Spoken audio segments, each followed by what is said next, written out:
ప్రేమ కలిగిన మా తండ్రి, ఇప్పటివరకు తండ్రి సహోదరు నోటి నుండి ఎన్నో విలువైన సంగతులు తండ్రి మేము విన్నాం తండ్రి.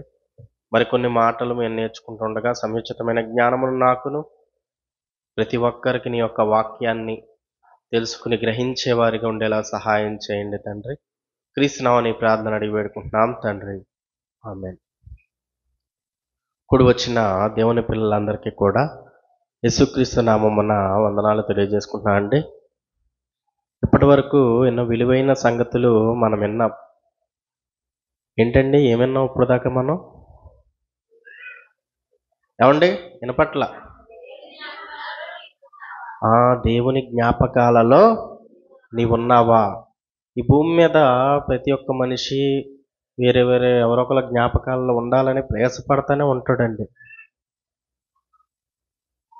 అలాగే దేవుడు అన్న పదాన్ని అందరూ జ్ఞాపకం ఉంచుకున్న వాళ్ళే. దేవుడు తెలియదు, దేవుడు అన్న పదం తెలియదు అనే వాళ్ళు ఎవరైనా ఉన్నారండి? లేరు కదా, అందరికీ జ్ఞాపకం ఉంది.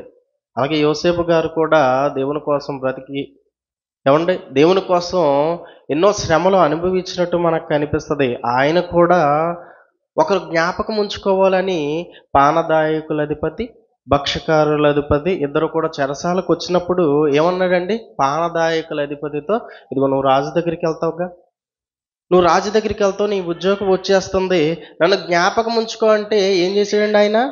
గుర్తుపెట్టుకున్నాడు చెప్పండి?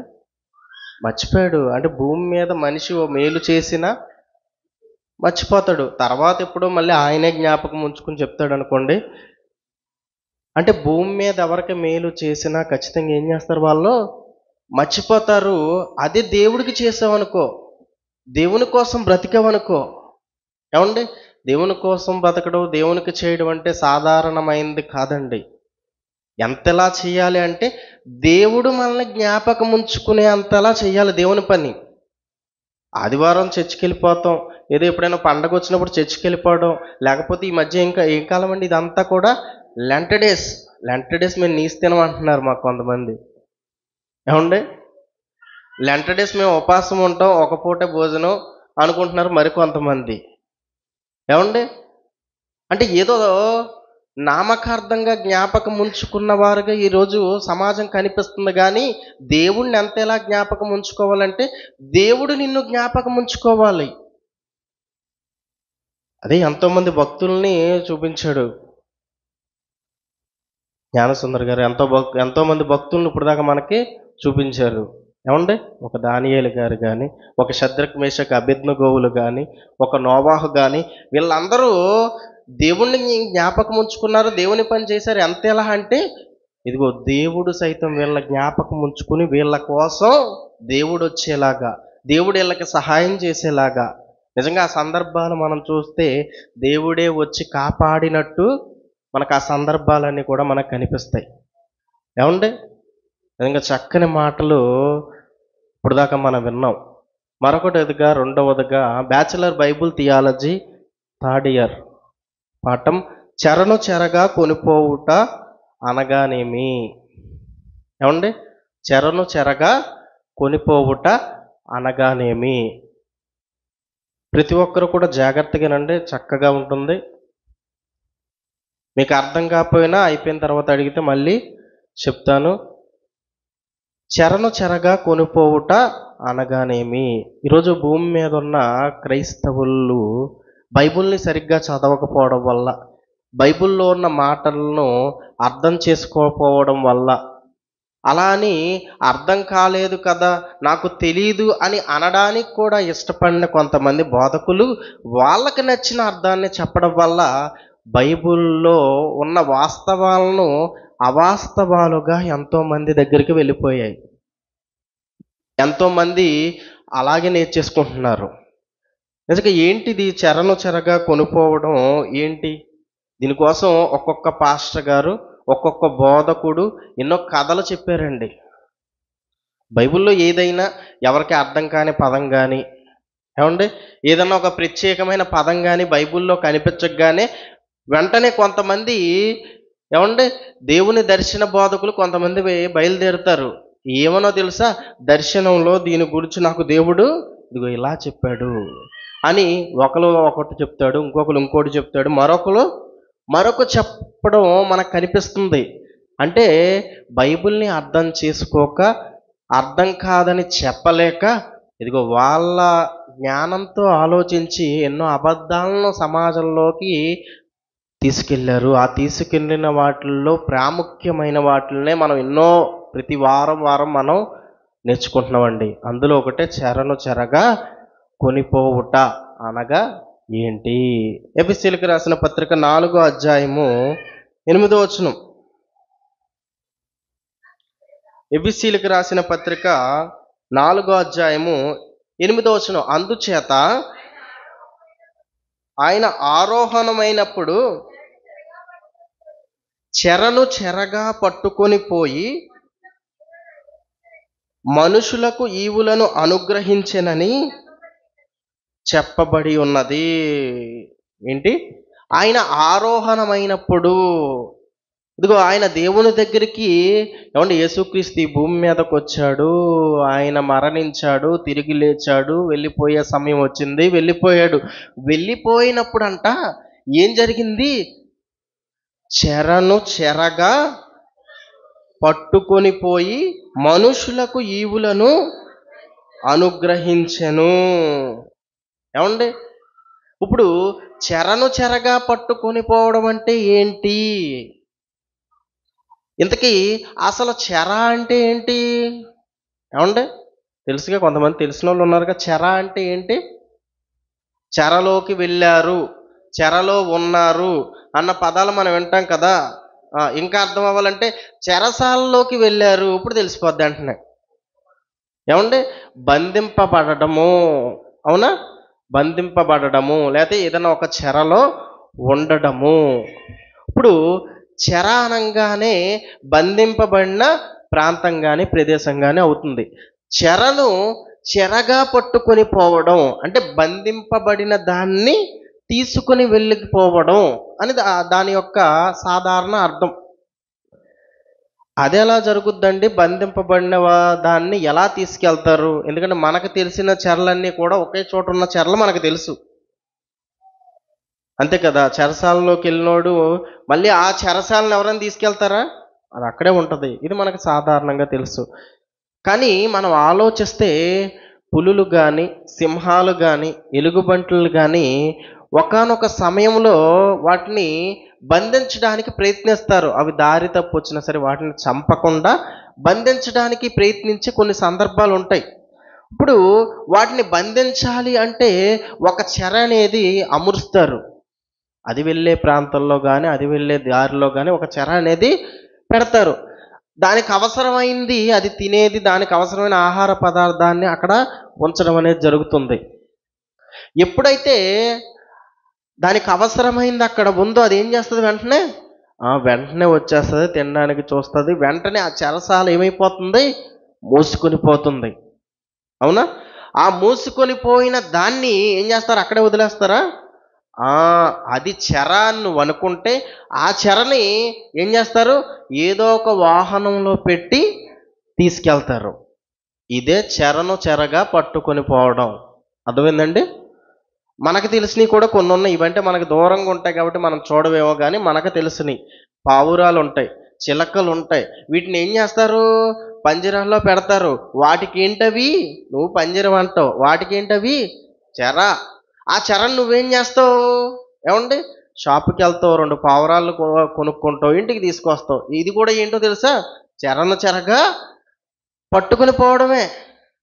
అంటే ఈ అర్థం వచ్చేదాన్ని ఈరోజు మనుషులు ఎలా అర్థం చేసుకున్నారంటే, చెరను చెరగా పట్టుకొని పోవడం అంటే, చెర అనంగానే చెరెక్కడుంది అనంగానే మనిషి చనిపోయిన తరువాత దేవుడు విధించే శిక్ష చెరగా చాలామంది భావించి ఈ చెరలో ఉన్న వాళ్ళ దగ్గరికి వెళ్ళి యేసుక్రీస్తు వాక్యం చెప్తుంటాడండి అన్నాడు.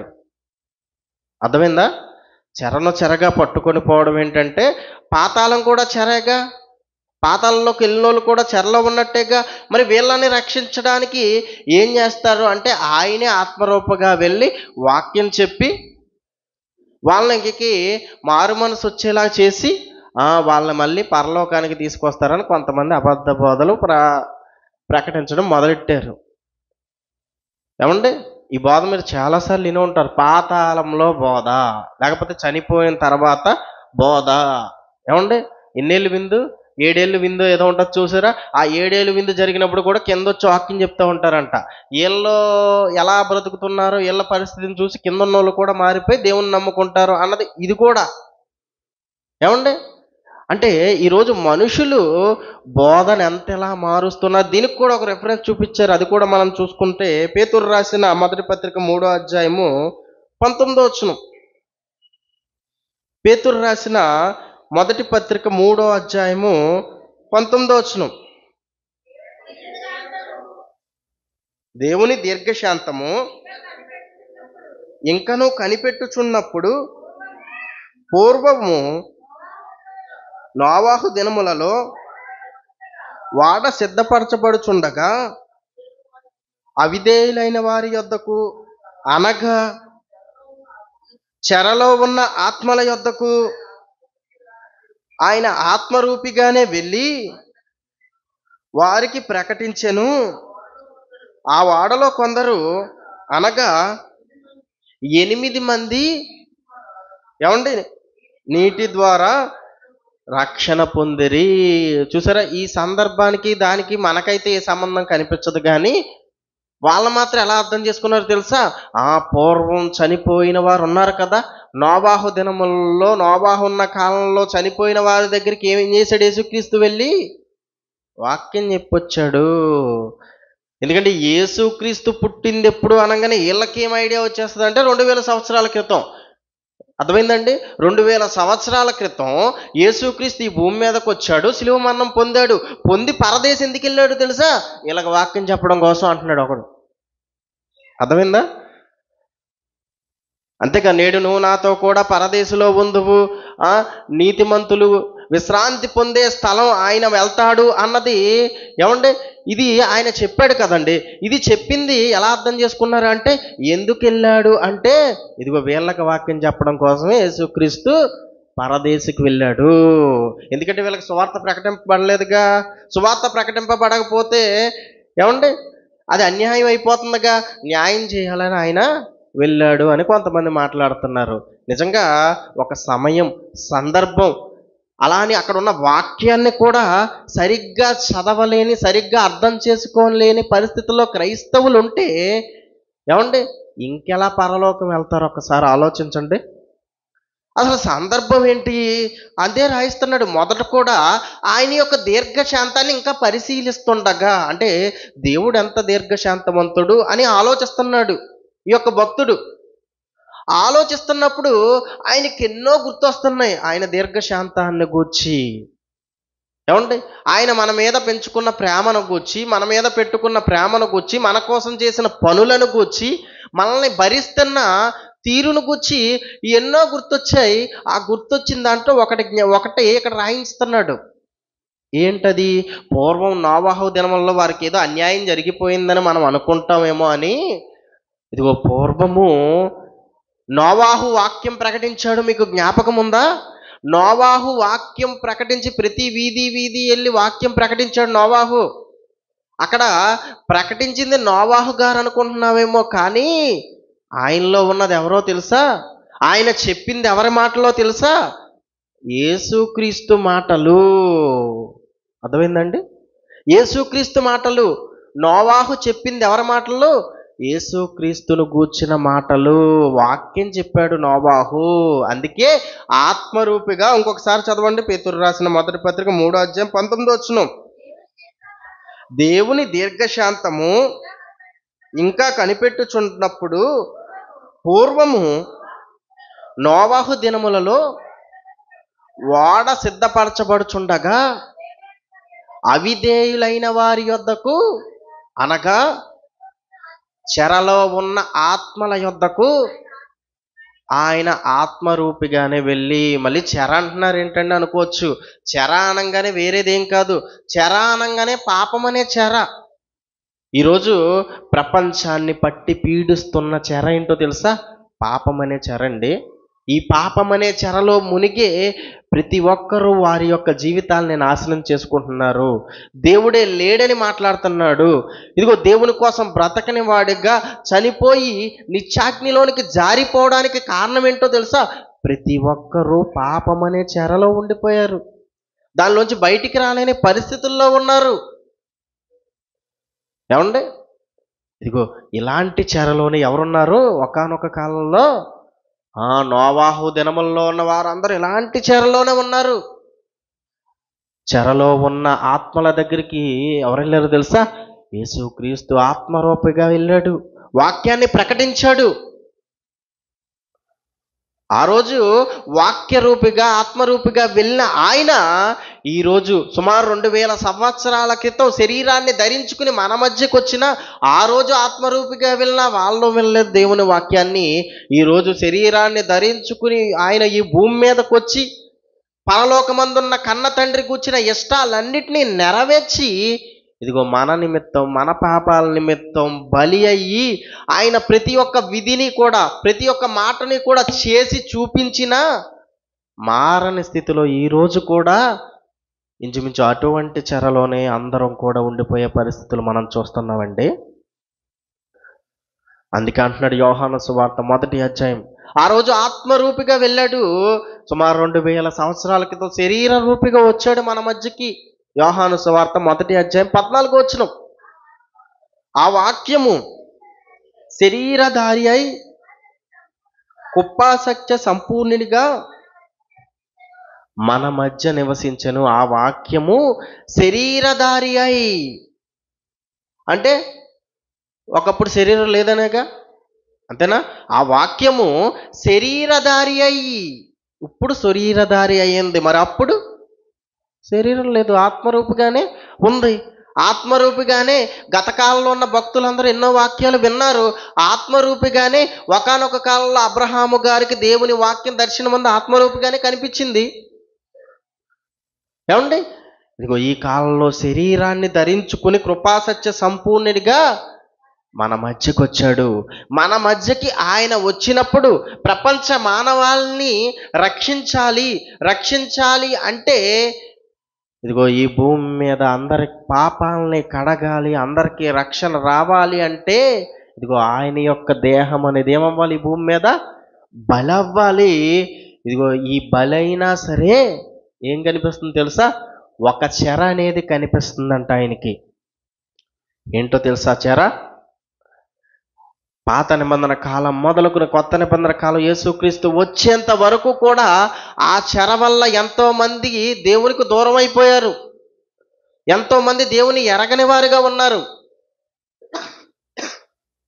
ఏమండి? ఏంటా చెర అని నువ్వు ఆలోచిస్తే ఏంటో తెలుసా? ఇశ్రాయేలుని ఆయన ఏర్పాటు చేసుకుని వారికిచ్చిన ధర్మశాస్త్రమే ఏమైపోయిందో తెలుసా? చెరగా మారిపోయింది. ఏమండి? అదేంటండి? దేవుడిచ్చిన ధర్మశాస్త్రమేగా. దేవుడిచ్చిన ధర్మశాస్త్రం వల్లే ఏమన్నారో తెలుసా? అన్యులు వాళ్ళ దగ్గరికి వస్తే మీరు నాలో కలవకూడదు, మీరు మా దగ్గరికి రాకూడదు, మీకు మాకు సాంగత్యం లేదు అన్నారు ఒకనాడు. దేవుని దగ్గరికి రానివ్వకుండా ఏం చేసింది? ఒకానొక కాలంలో చెరగా అడ్డుపడింది. పోనీ వీళ్ళన్నా దేవుని కోసం బ్రతుకుతున్నారా అంటే ఆ ధర్మశాస్త్ర ప్రకారం నీతిమంతులుగా అయ్యేలా వీళ్ళు కనిపించట్లా. ఒక పక్క ఇశ్రాయేలుకు చెరగా ధర్మశాస్త్రం మారిపోయింది, ఒక పక్క అన్యజనులకు కూడా ఎలా మారిపోయింది? ధర్మశాస్త్రం చెరగా మారిపోయింది. అందుకే యేసుక్రీస్తు భూమి మీదకి వచ్చి చేసిన ముఖ్యమైన పని ఏంటో తెలుసా? చూసుకుందాం. ఏమండి? ఎఫెసీ పత్రిక 2వ అధ్యాయం 14వ వచనం. ఎఫెసీలకు రాసిన పత్రిక 2వ అధ్యాయము,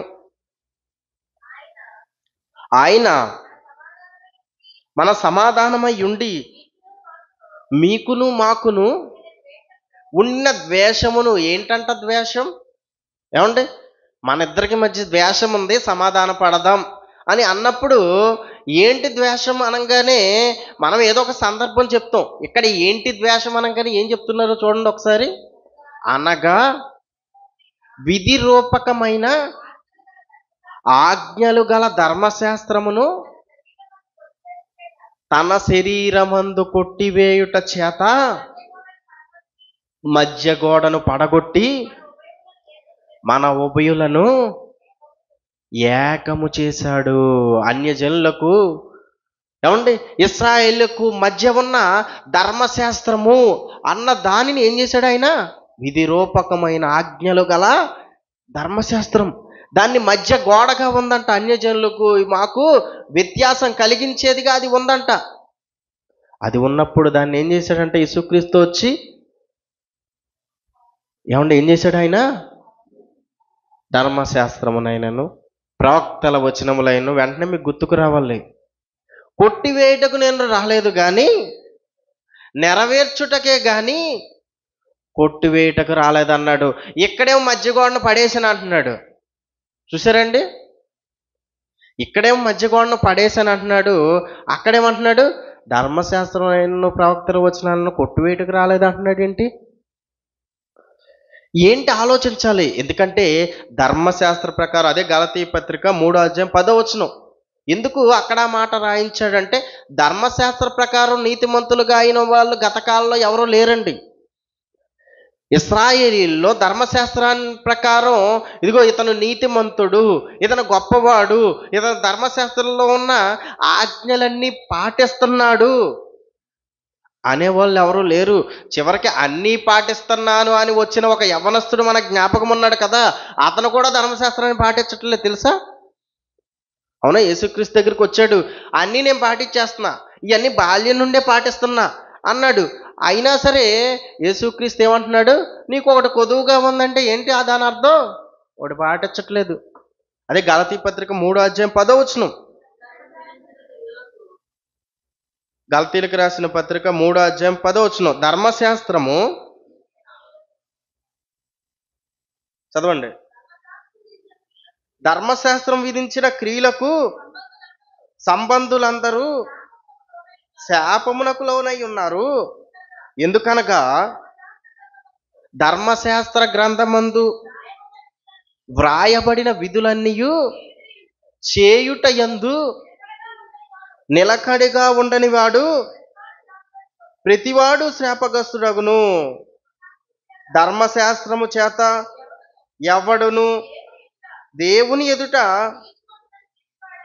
నీతిమంతుడని తీర్చబడడని సంగతి స్పష్టమే. ఏమంటున్నాడు?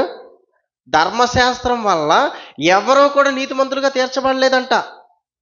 ఒక పక్క అన్యజనులు ధర్మశాస్త్రం పాటించాలంటే అన్యజనులకు కుదరదు. ఇది ఎవరికి ఇచ్చాడు? కేవలం ఇశ్రాయేలుకి ఇచ్చాడు. పోనీ ఇశ్రాయేలుని పాటించి నీతిమంతులుగా మారుతున్నారంటే వాళ్ళు కూడా ఏమైపోతున్నారు? అంతే కదండి, ఆజ్ఞ ఇచ్చాడు దేవుడు, అది పాటించకపోతే ఆటోమేటిక్ ఏమైపోతారు? వాళ్ళు శాపగ్రస్తులు అయిపోతారు. ఇటు వీళ్ళకి చెరగా ఉంది, అటు అన్యజనులకు అదేమైపోయింది? చెరగా మారిపోయింది. కాబట్టి యేసుక్రీస్తు ఈ భూమి మీదకి వచ్చాడు.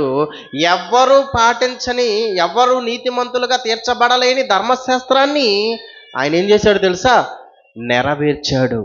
ధర్మశాస్త్రంలో ఉన్న ప్రతి ఒక్క విధిని ఆయన ఏం చేశాడు? నెరవేర్చాడు. నెరవేర్చాడు కాబట్టే నెరవేర్చుటకు వచ్చానన్నాడు. మరి నెరవేర్చిన తర్వాత కొట్టేవచ్చా? నెరవేర్చిన తర్వాత కొట్టేవచ్చు. అందుకే నెరవేర్చాడు, నెరవేర్చిన తర్వాత కొట్టేశాడండి.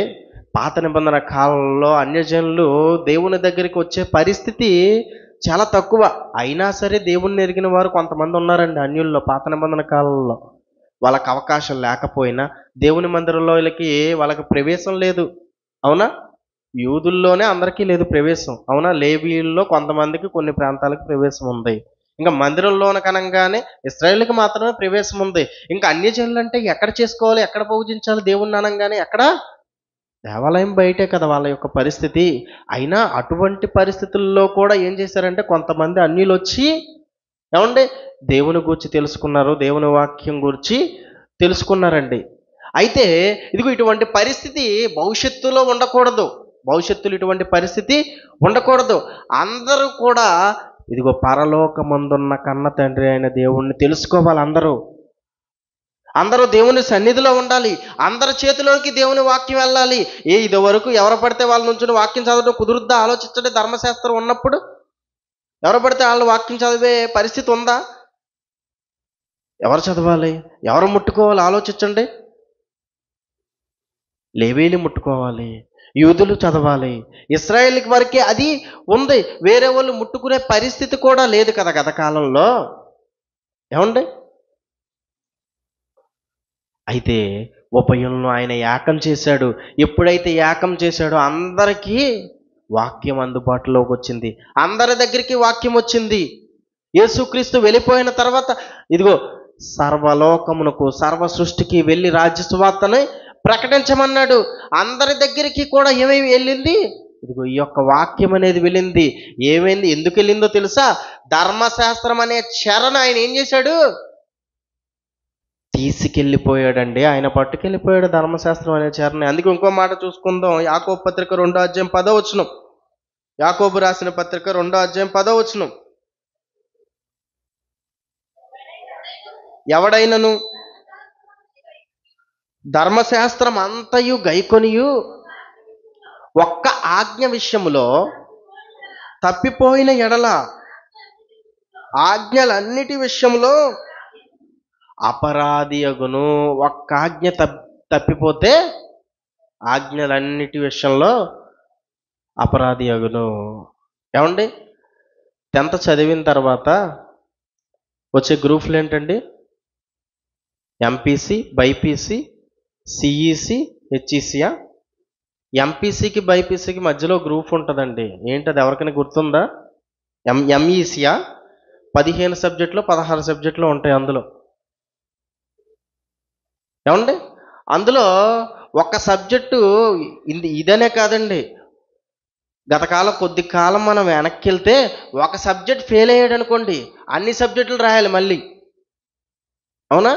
మీకు ధర్మశాస్త్రం ఎందుకు చెడ్డదండి? ధర్మశాస్త్రం కూడా దేవుడు ఇచ్చేదే కదా, అది ఎందుకు చెరగా మారిపోయింది అనే సందేహం వస్తుందేమో. ఇప్పుడు మీకు అర్థం కావాలి. ఇప్పుడు ఒక సబ్జెక్ట్ ఫెయిల్ అయ్యాడు అనుకోండి, ఎన్ని సబ్జెక్టులు రావాలి? 16 అయితే 16, లేకపోతే 5 అయితే 5. ఏం రాయాలి? మొత్తానికి ఫెయిల్. ఒకటే వస్తుంది ఫెయిల్ అని. ఇప్పుడు అన్నీ రాయాలి. కానీ ఇప్పుడేమొచ్చింది? ఏమండి? ఏది ఫెయిల్ అయితే అదే రాయొచ్చు. పైగా మళ్ళీ సప్లిమెంటరీ ఒకటి, బెటర్మెంటరీ ఒకటి, ఎన్ని వచ్చేసినాయి? ఏమండి? ఇదిగో ధర్మశాస్త్రం కూడా ఒకప్పుడు అలాగే ఉంది. కానీ ఇప్పుడు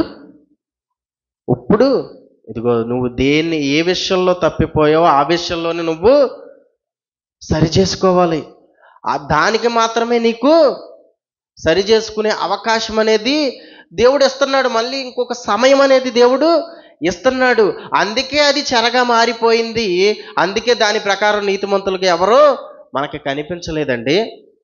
అందుకే యేసుక్రీస్తు వచ్చిన తర్వాత అలాంటి పరిస్థితి ఏది కూడా మనకి లేదు. క్రీస్తు యేసునందున్న వారికి ఏ శిక్షా విధి లేదన్నాడు. గల్తీ పత్రిక 5వ అధ్యాయం 1వ వచనం. గల్తీలకు రాసిన పత్రిక 5వ అధ్యాయము 1వ వచనం. ఈ స్వతంత్రము అనుగ్రహించి క్రీస్తు మనలను స్వతంత్రులుగా చేసి ఉన్నాడు. ఎలా చేశాడంట ఆయన ఎలా చేశాడంట? ఇదిగో అందరినీ కూడా స్వతంత్రులుగా చేశాడు. ఇక వీరి మీద ఏ భారము లేకుండా చేశాడు. అందరినీ స్వతంత్రులు అన్నామని మనకు నచ్చినట్టు బ్రతికేసి, లోకంలో బ్రతికేసి దేవుడు స్వతంత్రులు అన్నారు కదండి అంటే సరిపోదండి. స్వతంత్రులు అనగానే నీకు కొంచెం ధర్మశాస్త్రం గత కాలంలో అది ఉరిగా ఉంది. వాళ్ళకి తెలుసా? ధర్మశాస్త్రంలో ఉన్న ఆజ్ఞలు పాటించడం ఉరిగా ఉంది. అదొక జైలు కింద వాళ్ళకు ఉంది. కాబట్టి అందులోంచి ఏం చేశాడు? నిన్ను బయటికి తీసుకొచ్చాడు. బయటికి తీసుకొచ్చిన తర్వాత కూడా నువ్వు నీకు నచ్చినట్టు ఇష్టం వచ్చిన తప్పులన్నీ చేసావు అనుకో, ఏమైపోతావు? చనిపోయిన తర్వాత నరకానికి వెళ్ళిపోవాలి అలాగైనా సరే. కాకపోతే నిన్ను చెరలో నుంచి ఆయన బయటికి తీసుకొచ్చాడు, స్వతంత్రులుగా చేశాడు. మరి ఆయన ఇచ్చిన స్వతంత్రాన్ని నువ్వేం చేయాలి? వినియోగించుకుంటేనే అది ఉపయోగపడుతుంది. అవునా? ఇప్పుడు మనం భారతదేశంలో ఉన్నామండి, మనం స్వతంత్రంగా ఉన్నాం. అవునా? మనం అందరం కూడా స్వతంత్రులమే. అలాగని ఏది పడితే అది చేసామనుకో ఎక్కడికి వెళ్ళిపోతాం? మళ్ళీ చెరలోనికి వెళ్ళిపోతాం. అదే యేసుక్రీస్తు కూడా చేసింది అదే, స్వతంత్రులుగా చేసి ఉన్నాడు. రోమపత్రిక 10వ అధ్యాయం, రోమీలకు రాసిన పత్రిక 10వ అధ్యాయం 4వ వచనం. విశ్వసించు ప్రతివానికి నీతి కలుగుటకై క్రీస్తు ధర్మశాస్త్రమునకు సమాప్తి అయి ఉన్నాడు. ధర్మశాస్త్రానికి ఏమై ఉన్నాడు? సమాప్తి అయి ఉన్నాడు. ఎందుకంటే చాలా మంది ఇప్పటికీ పాటిస్తుంది ఏంటో తెలుసా? పాత నిబంధన. ఇప్పటికీ పాత నిబంధన పాటిస్తాడు. పాత నిబంధనలో ఉన్నవి కొన్ని పాటిస్తారు. ఇంకా ఎక్కువ మాట్లాడితే 10 ఆజ్ఞలు అంటారు. ఏమండి, యేసుక్రీస్తు వచ్చిన తర్వాత ఆయన ధర్మశాస్త్రానికి ఏమై ఉన్నాడు? ఆయన సమాప్తం, ముగింపు పలికాడు. ధర్మశాస్త్రం గత కాలంలో చెరగా ఉంది కాబట్టి ఆ చెరను ఆయన ఏం చేశాడు? తీసుకెళ్ళిపోయాడు. కాబట్టి మనకంటూ ఏమి ఇచ్చాడు? ఒక నిబంధన ఇచ్చాడు. అదే కొత్త నిబంధన. పాత నిబంధన, కొత్త నిబంధన. దాని అర్థం ఏంటి? పాత నిబంధన అనగానే అర్థం ఏంటండి? పాతదది. కొత్త నిబంధన అనగానే దాని అర్థం ఏంటి? ఇప్పటి నుంచి నువ్వు పాటించాల్సిందని. అర్థమైందండి? పాత నిబంధన అనగానే గత కాలంలో పాటించారు, మీ పూర్వీకులు పాటించిన నిబంధన అది. కొత్త నిబంధన అనగానే ఇదిగో కొత్తగా వచ్చిన నిబంధన, ఇది నువ్వు కూడా పాటించాలి, నువ్వు కూడా ఆచరించాలి. అదే కదండి పదంలో ఉన్న అర్థం కూడా మనుషులకి ఈరోజు అర్థం కాలేదండి. ఏమండి, హెబ్రీ పత్రిక 8వ అధ్యాయం 13వ వచనం అదే చెప్తున్నాడు. అక్కడ కూడా హెబ్రీలకు రాసిన పత్రిక 8వ అధ్యాయం 13వ వచనం. ఆయన కొత్త నిబంధన అని చెప్పుట చేత మొదటిది పాతదిగా చేసి ఉన్నాడు. ఏమండి, ఏది పాతగిల్లి ఉడిగిపోవునో అది అదృశ్యమగుటకు సిద్ధముగా ఉన్నది.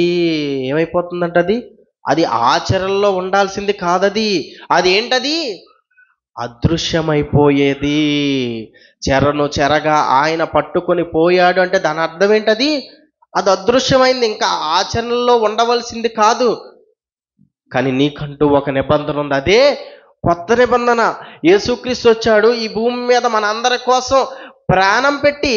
ఇదిగో ఆయన ఎన్నో మాటలు చెప్పాడు ఈ భూమి మీదకి వచ్చి. ఒక పక్క ఆయన ధర్మశాస్త్రం నెరవేరుస్తున్నాడు. ధర్మశాస్త్రం నెరవేరుస్తూ మనకి కొత్త నిబంధనని, కొత్త ధర్మశాస్త్రాన్ని లేకపోతే ఆయన మనకి కొత్త నిబంధనని ఇస్తున్నాడు. అదే ఏమండి 5వ అధ్యాయంలో మనకు కనిపిస్తుంది. ఒక్కొక్క మాట పాత నిబంధన కాలంలో ఎలాగుంది, కొత్త నిబంధన కాలంలో ఎలాగుంది. ఏమంటే కంటికి కన్ను పంటికి పన్ను అని నేను మీకు చెప్పబడిన మాట మీరు విన్నారు కదా. అయితే నేను మీతో చెప్పినది ఏమనగా, ఇదిగో నీ కుడి చెంప మీద కొట్టు, వారికి ఎడం చెంప తిప్పుము. వ్యభిచరింపవద్దు అని చెప్పబడిన మాట విన్నారు కదా. ఒక స్త్రీని మోహ చూపుతో చూస్తే అప్పుడే నీ హృదయం మందు వ్యభిచరించిన వాడు అవుతావు. ఏమండి, నీ శత్రువుల్ని ద్వేషించమని నేను చెప్పబడిన మాట విన్నావు కదా. ఇదిగో నీ శత్రువులు ప్రేమించు, వారి కొరకు ప్రార్థన చేయి. ఏమండి, ఇవన్నీ ఏంటి? మార్పులు కదా. ఆలోచించు. పాతదైంది, కొత్తగా ఆయన మనకి ఇదిగో ఉన్న ధర్మశాస్త్రాన్ని స్థిరపరిచి కొత్తదిగా ఆయన మనకి అనుగ్రహించాడండి. అనుగ్రహించి వెళ్ళిపోయాడు. అయినా ఇంకా చాలా మందికి అర్థం కావట్లేదండి. యేసుక్రీస్తు వెళ్ళిపోయిన తర్వాత కూడా చాలా మందికి అర్థం కాల. చాలా మంది అనగానే యేసుక్రీస్తు నమ్మని వారు అనుకుంటే పొరపాటు. యేసుక్రీస్తుని నమ్మిన వాళ్ళకి అర్థం కాల. ఎందుకంటే యేసుక్రీస్తు వెళ్ళిపోయిన తర్వాత శిష్యులు ఎంతోమంది శిష్యుల వెనక నడిచిన వారు ఉన్నారు, ఎంతోమంది యేసుక్రీస్తుని నమ్మిన వారు ఉన్నారు. మరి శిష్యులు ఏ ప్రాంతంలో ఉన్నారు? శిష్యులు ఇశ్రాయేలు ప్రాంతంలోనే ఉన్నారు. మరి ఆ ప్రాంతంలో ఉండే వాళ్ళు ఎవరు? యూదులే కదండి ఎక్కువ మంది. యూదులు, లేవీలే ఎక్కువ మంది. ఏమండి, ఆ ప్రాంతంలో వాళ్ళు ఉన్నప్పుడు మరి శిష్యులు ఎవరికి వాక్యం చెప్పారు అనగానే ఎక్కువ శాతం మంది యూదులకే వాక్యం చెప్పడం మనకు కనిపిస్తుంది. అపోస్తలుడైన పౌలు గారు ఆ తర్వాత కాలంలో ఏర్పడి ఎన్నో ప్రాంతాలకు ఆయన వెళ్తున్నప్పుడు, ఎన్నో ప్రాంతాలకు అన్యజనుల దగ్గరికి వెళ్తున్నప్పుడు ఏమండి ఎక్కువ శాతం పౌలు గారిని అడ్డగించింది ఎవరో తెలుసా? ఈ యూదులే. ఇంకా ఎక్కువ మాట్లాడితే యేసుక్రీస్తుని నమ్మిన వాళ్ళే. ఏమండి, సున్నత గురించి ఎవరికి తెలుస్తుంది? ఇదిగో మీకు సున్నత చేసుకుంటేనే పరలోకం దేవుడు ఇస్తారు అంటున్నారండి. ముందుకెళ్ళే కొద్దీ మీరు అపోస్తకాయలు దాటి పౌలు గారి పత్రికలు కానీ చదువుకుంటున్నప్పుడు సున్నతి తీసుకోవాలి, యేసుక్రీస్తుని నమ్ముకోవాలని నువ్వు సున్నతి తీసుకోవాలి అన్న ఒక బోధ అనేది బయటకు వచ్చింది.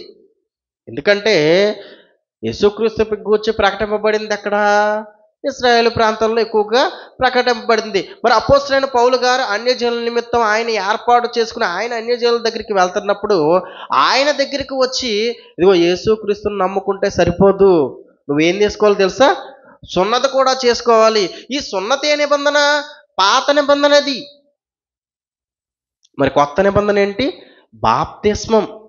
కొత్త నిబంధన బాప్తిస్మం. మరి ఈ సున్నతిని పెడుతున్నారంటే ఇంకా ఆ కాలంలోనే ఏమైంది? చాలా మందికి కొత్త నిబంధనకి పాత నిబంధనకి ఉన్న తేడా ఆ కాలంలోనే చాలా మందికి అర్థం కాలేదండి.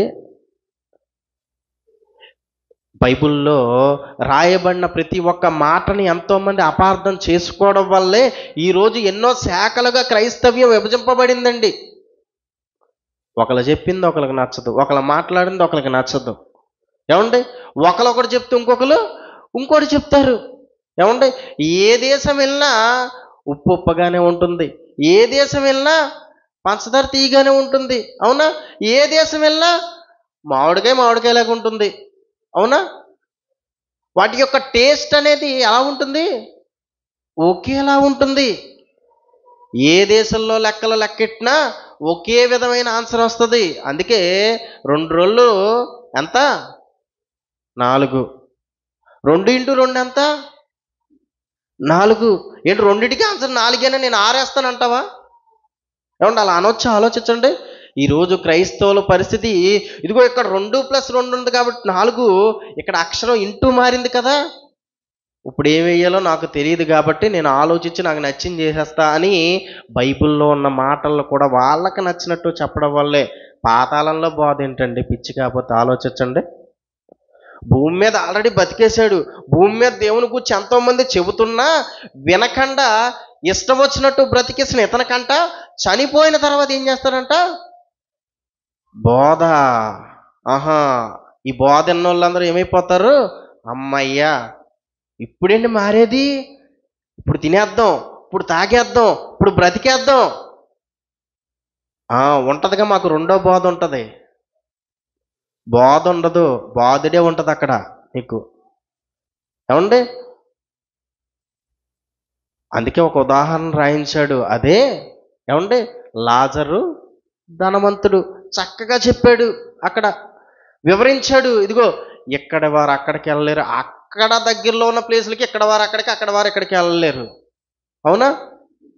ఇదిగో అక్కడ మోషేయు ప్రవక్తలో ఉన్నారు, వారి మాట వినాల్సిందే. వారి మాట వినని వారు చనిపోయిన వారిలో ఒకడు తిరిగి లేచి చెప్పినా వినడు, నమ్మరు. కాబట్టి చనిపోయిన తర్వాత అంటే ఇంకే బోధ ఉండదు. ఇలాంటి బోధలని మనం మోసపోకూడదు. చెర అనంగానే ఏంటి? ఒకానొక కాలంలో ఉన్న ధర్మశాస్త్రం ఏమండి ఇశ్రాయేలుకి చెరగా ఉంది, అన్యులకు అది చెరగా ఉంది. కాబట్టి వీరిద్దరి మధ్యలో ఉన్న మధ్య గోడగా ఆ యొక్క ధర్మశాస్త్రం ఉంది. కాబట్టి ఆ ధర్మశాస్త్రాన్ని యేసుక్రీస్తు ఏం చేశాడు? పడగొట్టేశాడు. చెరగా పట్టుకొని పోయాడు. వీళ్ళిద్దరిని ఏకం చేశాడు. ఏమండి? పేతురు గారికి దర్శనం వచ్చింది. దర్శనం వచ్చినప్పుడు ఆ దర్శనంలో ఏం కనిపించింది పేతురు గారికి కూడా? ఏమండి? హేయమైనవి, తినకూడనివి కనిపించాయి. ఏంటి దాని అర్థం అనగానే ఏమనిపించింది? ఆ తర్వాత వెంటనే ఇదిగో ఎక్కడికి వెళ్ళాలని ఆయనకి సమాచారం అందింది? కొర్నేలు దగ్గరికి వెళ్ళాలి. కొర్నేలు ఎవరు? కొర్నేలు ఎవరండి? అన్యజనుడు. మరి అన్యజనులకి యూదులకి సాంగత్యం లేదు. అంటే హేయమైనదిగా భావించేవాళ్ళు అన్యజనుల్ని. ఆయనకి దర్శనంలో ఏమొచ్చింది? హేయమైన వాటిని అతను తింటున్నట్టు వస్తుందంట. ఏమండి? అతను ముట్టుకుంటున్నట్టు వస్తుందంటే కారణం ఏంటి? ఇది నిషిద్ధమైంది, ఇది నేను ముట్టకూడదు అనగానే ఏమైపోతుంది? అది మళ్ళీ పైకి వెళ్ళిపోతున్నట్టు అది యొక్క దర్శనంలో వస్తుంది. అంటే వెంటనే మనకు అన్యజనులు కూర్చున్న సందర్భం వచ్చిందంటే యూదులు ఇశ్రాయేలీయులు లేకపోతే అన్యజనులు ఎలా చూస్తున్నారో మనకు అర్థం కావాలి. కాబట్టి ఉభయులను ఏం చేశాడు? ఏకం చేశాడు. అందుకే అక్కడ పేతురు గారు కూడా వెళ్ళి ఏం చెప్పాడు తెలుసా? యేసుక్రీస్తు అందరికీ. అంటే అప్పటిదాకా ఈయన కూడా ఏమనుకున్నాడు? కొందరికే అనుకున్నాడు. అందుకే వెంటనే ఏమంటున్నాడు? యేసుక్రీస్తు అందరికీ ప్రభువు. అందరినీ ఏకం చేశాడు. అందరూ మారు మనసు పొందాలనుకున్నాడు. అందరినీ రక్షించాలనుకున్నాడు. ప్రతి ఒక్కరి దగ్గరికి వాక్యాన్ని చేరుస్తున్నాడు. అంటే భూమి మీద 800 కోట్ల మంది దగ్గరికి వాక్యం వెళ్తుందా? వాక్యాన్ని తీసుకెళ్తున్నాడు ఆయన్ని. ఈ భూమి మీద ఉన్న ఏ ఒక్క మనిషి చనిపోయినా ఖచ్చితంగా అతని దగ్గరికి వాక్యం వెళ్ళే ఉంటుంది. ఇది గుర్తుపెట్టుకోండి ఎప్పుడు కూడా. ఏమంటే వినుంటే మారేవాడు, ఇంకా చనిపోయాడండి, బతుకుంటే బాగున్ను అని అనుకోక్కర్లేదు. బతుకున్నప్పుడే వాక్యం వెళ్ళింది. మీకు ఆ డౌట్ వస్తుందని నోవాహు సందర్భం చెప్పాడు. అప్పుడు యేసుక్రీస్తు లేదు కదండి, అంతే కదా, యేసుక్రీస్తు లేడు కదా, యేసుక్రీస్తు వాక్యం లేదు కదా, ఒకవేళ వినుంటే మారేవాళ్ళేమో, ప్రసంగం చేసింది అక్కడ నోవాహు అని నువ్వు అనుకోకూడదని ఆ సందర్భం జ్ఞాపకం చేశాడు. అప్పుడు చేసింది నోవాహు అయినా ఆయన లోనంది ఎవరో తెలుసా? నేనే అంటున్నాడు. అంటే ఈ భూమి మీద పాపం అనే చెరలో ఉన్న ప్రతి ఒక్కరి దగ్గరికి ఏ వెళ్తుంది తెలుసా? దేవుని యొక్క వాక్యం వెళ్తుంది. దేవుని యొక్క వాక్యం చేరుతుంది. ప్రతి ఒక్క మనిషికి మారే అవకాశాన్ని భూమి మీద దేవుడు కల్పిస్తున్నాడు. అయినా మారకపోతే ఊరుకుంటాడు? ఆలోచించండి. దేవుని దీర్ఘశాంతాన్ని కనిపెడుతున్నప్పుడు, ఇవన్నీ కూడా బయటకు వస్తున్నప్పుడు ఆయన దీర్ఘశాంతాన్ని చేతకానితనంగా భావిస్తుందండి ఈరోజున్న సమాజం. మనిషిని రక్షించడానికి, మనిషిని దేవుని దగ్గరికి చేర్చడానికి ఎన్నో మార్పులు, పాత నిబంధన కాలం మొదలుకొని కొత్త నిబంధన కాలం వరకు ఎన్నో మార్పులు చేసుకుంటూ దేవుడు వచ్చాడు కదా. ఎందుకు ఇన్ని చేశాడు? ఎందుకు యేసుక్రీస్తుని భూమి మీదకి రప్పించాడు? ఎందుకు రక్షణ దయచేశాడు? ఎందుకు అందరినీ ఒక్కటే చేశాడు? ఎందుకు ప్రపంచ మానవాళికి ఇదిగో పరలోకమందున్న కన్న తండ్రి అనే దేవుణ్ణి పరిచయం చేశాడంటే మనమందరము దేవుని దగ్గరికి చేరాలి, మారాలి, మనం మారాలి అని ఇవన్నీ కూడా దేవుడు చేస్తున్నాడండి. ఆయన కష్టం చిన్నది కాదు. మనం పుట్టక ముందు ఆయన కష్టం చిన్నది కాదు. ఎందుకంటే ఈ సృష్టి అంతటిని తయారు చేశాడుగా. మనం ఈ భూమి మీదకి వచ్చిన తర్వాత ఏమంటే మన వల్ల పడ్డ కష్టం కూడా చిన్నది కాదండి. ఎందుకంటే ఒక్కడు నీతిమంతుడిగా బ్రతికేవాడు లేడు, ఒక్కడ దేవుని కోసం ఆలోచించేవాడు లేడు. ఏమండి కాలం మారే కొద్దీ, రోజు రోజుకి టెక్నాలజీ డెవలప్ అవుతూ, ఇంకా లోకల్లో కలిసిపోతూ, లేకపోతే ఇంకా లోకల్లో ఉన్న ఆశల వైపే మనిషి పరుగులు తీస్తున్నాడు తప్ప తనకి బ్రతికిచ్చి జీవమిచ్చి ఈ భూమి మీద అవసరమైనవన్నీ ఇచ్చిన దేవుని కోసం ఏ ఒక్క మనిషి ప్రయాస ఉండట్లేదండి. మనందరి ప్రయాస దేవుని కోసమై ఉండాలి. మనం ఒకవేళ ఏ కష్టం పడినా అది దేవుని కోసమై ఉండాలండి. అప్పుడే దేవునున్న లోకానికి మనం చేరగలుగుతాం. మనం అందరం కూడా రక్షణ పొందాలనే ధర్మశాస్త్రం అనే చెరగా ఆయన పట్టుకొని పోయాడు. కళ్ళు మూసుకొని ప్రార్థన చేసుకుందాం. ప్రేమ కలిగిన మా తండ్రి, ఇప్పటివరకు తండ్రి కొన్ని తండ్రి విలువైన సంగతులు తండ్రి మేము విన్నాం తండ్రి. విని వదిలేసేవారుగా కాక విన్న ప్రతి మాటను గురించి ఆలోచించేలా మేమందరం ఉండేలా సహాయం చేయమని క్రీస్తు నామమున ప్రార్థన అడిగి వేడుకుంటున్నాం తండ్రి. ఆమేన్.